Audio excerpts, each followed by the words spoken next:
Sejarah mencatat saat pengepungan atau penangkapan Pangeran Diponegoro di kawasan Tegalrejo dan berhasil meloloskan diri dari kepungan Belanda, Pangeran Diponegoro dan keluarganya menuju ke Gua Selarong. Dari tempat inilah Pangeran Diponegoro dan juga pengikutnya melakukan satu trik atau strategi perang gerilya untuk melawan penjajahan Belanda. Berkorbarlah Perang Jawa.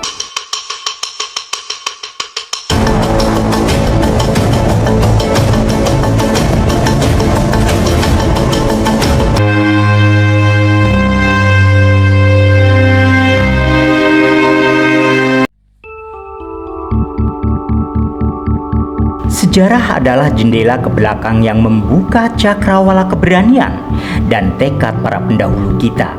Setiap peristiwa sejarah adalah langkah yang membentuk jejak besar peradaban di Nusantara ini.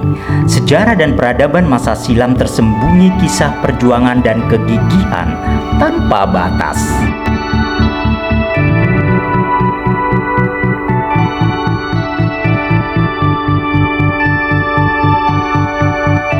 Inilah Gua Selarong. Kembali aku menjejakkan kaki langkahku di tempat ini, sebuah perbukitan kapur yang mengukir sejarah perjuangan Pangeran Diponegoro dan para pengikutnya. Gua Selarong yang di masa kecilku jadi idola destinasi wisata sejarah, kini serasa telah ditinggalkan anak-anak milenial.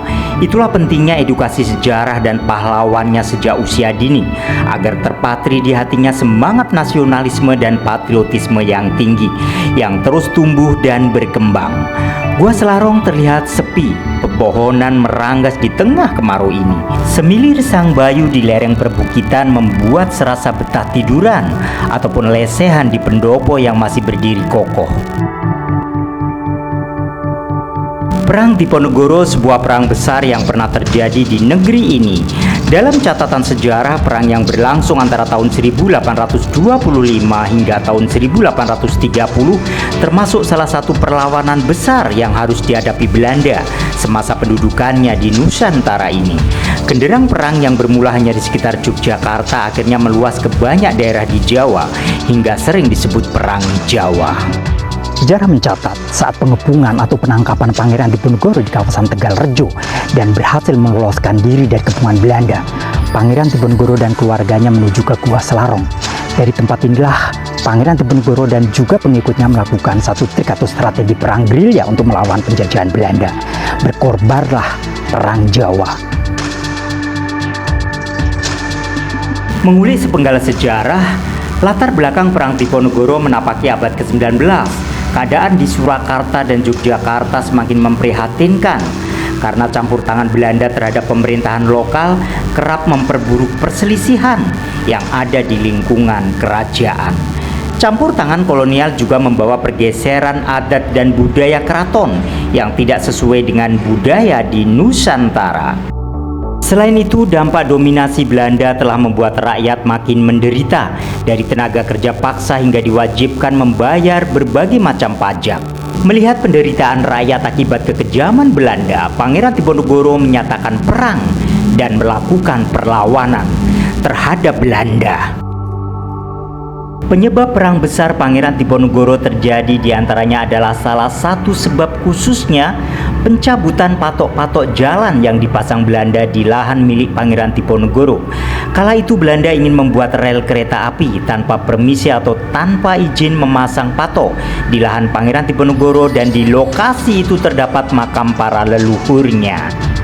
Nah, oleh Pangeran Diponegoro, patok-patok yang dipasang Belanda dicabut hingga Belanda naik pitam, marah besar dan menyerbu kediaman Pangeran Diponegoro dan membakarnya pada Juli 1825. Perang yang direncanakan Pangeran Diponegoro pada bulan Agustus 1825 akhirnya maju 1 bulan, meletus pada Juli 1825. Pencabutan patok-patok di Tegalrejo itulah sebagai pemicunya. Sebuah keberanian dan semangat juang membara tak tergoyahkan. Nah, di Gua Selarong inilah Pangeran Diponegoro membangun pertahanan dan menyusun taktik atau strategi pembalasan terhadap Belanda. Selama berkobar Perang Jawa yang digelurakan sang pangeran, tercatat dalam sejarah bangsawan keraton yang mengikuti jejak Pangeran Diponegoro adalah keturunan dari Sultan Hamengkubuwono I, kedua dan ketiga. Pasukan Diponegoro semakin hari semakin bertambah hingga mencapai ribuan. Bahkan gelora Perang Jawa makin meluas tidak hanya di kawasan Yogyakarta. Seiring waktu, keberadaan Pangeran Diponegoro dan pasukannya di Goa Selarong tercium oleh Belanda. Tercatat 3 kali serangan Belanda, namun Pangeran Diponegoro dan pasukannya telah menghilang karena bersembunyi di goa sekitarnya. Perang Diponegoro semakin menggetarkan Belanda. Beragam cara telah dilakukan hingga sayembara pun diumumkan ke seantero Nusantara. Siapa yang sanggup menangkap Pangeran Diponegoro, hadiah besar menantinya.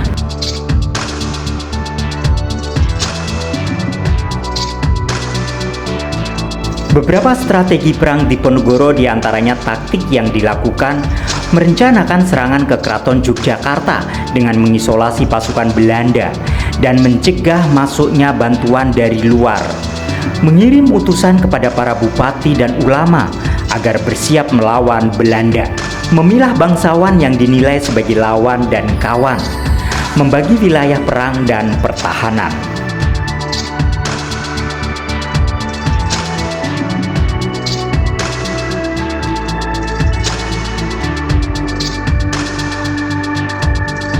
Perang Diponegoro dipimpin langsung oleh Pangeran Diponegoro yang didampingi pamannya Pangeran Mangkubumi, Alibasa Sentot Prawilodirjo sebagai Panglima Muda, dan Kiai Mojo serta murid-muridnya. 3 minggu setelah penyerbuan Tegalrejo, pasukan Diponegoro melakukan perlawanan dan penyerangan. Alhasil Keraton Yogyakarta berhasil didudukinya. Keberhasilan ini disusul dengan kemenangan di berbagai daerah pada awal berkobar Perang Diponegoro. Pergerakan pasukan Pangeran Diponegoro meluas di berbagai kawasan di daerah Jawa Tengah. Di antaranya adalah Banyumas, Kedu, Pekalongan, Semarang, Rembang, hingga merambah Jawa Timur, Pacitan, Madiun, Magetan, Kediri, dan sekitarnya. Perang Diponegoro yang tersohor sebagai Perang Jawa sanggup menggerakkan kekuatan di seluruh Jawa. Selain itu, semua kekuatan dari rakyat, bangsawan, dan ulama bersatu melawan kekejaman Belanda. Selama perang, Pangeran Diponegoro menerapkan strategi perang gerilya dan perang atrisi atau penjemuan. Pada setiap lembar sejarah, terukir sebuah keberanian dan semangat juang membara tak tergoyahkan.